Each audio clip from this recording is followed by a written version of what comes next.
क्या आपके भी जोड़ों में से कड़कड़ाहट की आवाज़ आती है? तो उसमें आप कौन सी होम्योपैथी मेडिसिन ले सकते हैं?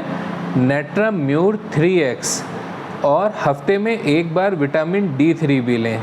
3 महीने ये कोर्स करें, आप देखेंगे कि आपके जोड़ों की आवाज़ पूरी तरह ठीक होनी शुरू हो जाएगी। दूध डेली पिएं या साथ में मखाने ज़रूर खाएं, 1 मुट्ठी डेली।